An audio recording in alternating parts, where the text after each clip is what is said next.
Hi, I'm Brian at Reload, Orange County Reloading Supply in Anaheim.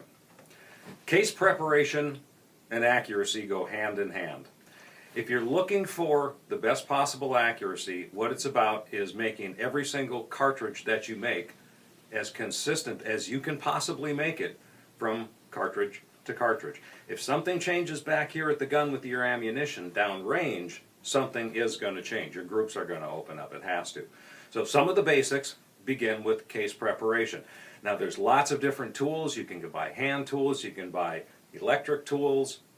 It's not necessarily even the brand that you buy. I'm going to go over just to give you a familiarity with the different ones and why you use these different tools, and then which brand do you happen to go with. That's all you. But just so you have a basic understanding of, there are a number of different hand tools and they serve different functions, and so you understand what those things are, and then maybe I can throw in a couple of pointers along the way. But when you're working, if I'm doing small quantities, I like to use just a load block.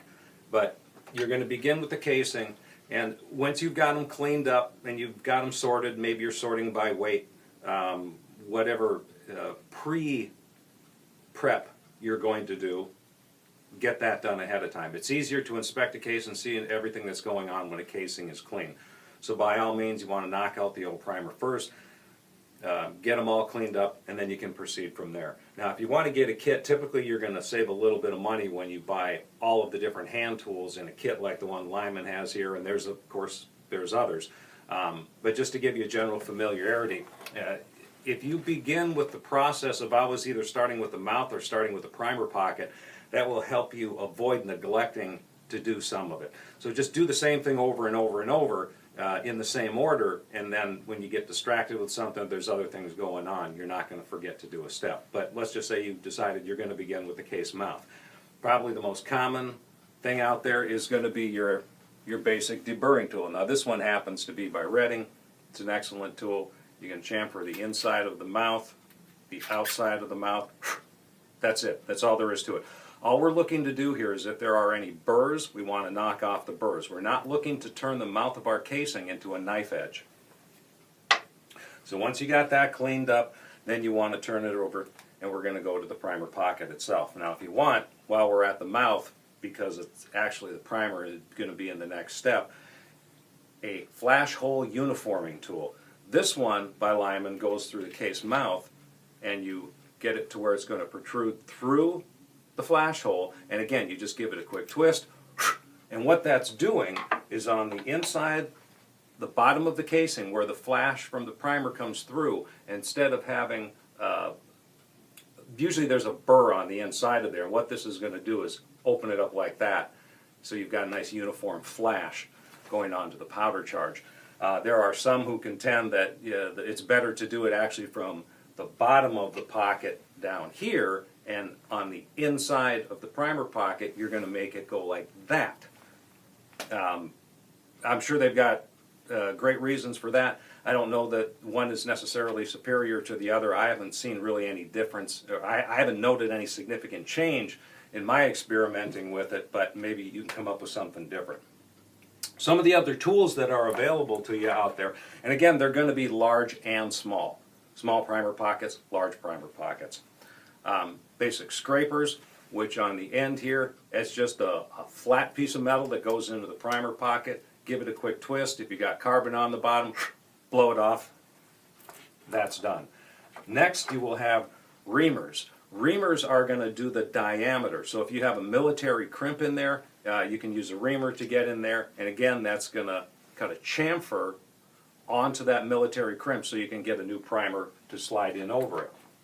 Then you have what are called uniformers. Uniformers will cut the bottom of the primer pocket to a uniform depth. Now the small pistol and the small rifle are going to be basically the exact same thing. There is a difference, however, with large pistol and large rifle. Large rifle, the pocket in the casing is going to be a little bit deeper. So the tools that are used for uniforming a primer pocket for a large rifle casing versus a large pistol casing are slightly different dimensionally. But the idea here is you cut this to a uniform depth, so all your primers are seated to the same depth.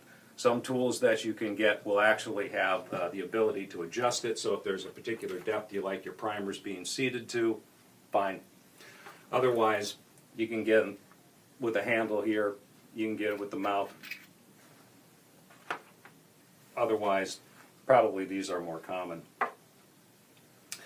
When it comes to cleaning up military crimps on the bottom, reamers are one way to go. Swaging is another way to go. There's probably a million videos on YouTube right now about the various means of taking care of the military crimp and swaging.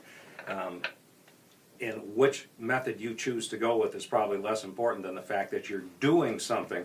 Otherwise, you're not going to get a primer in there and you're going to have a lot of trouble.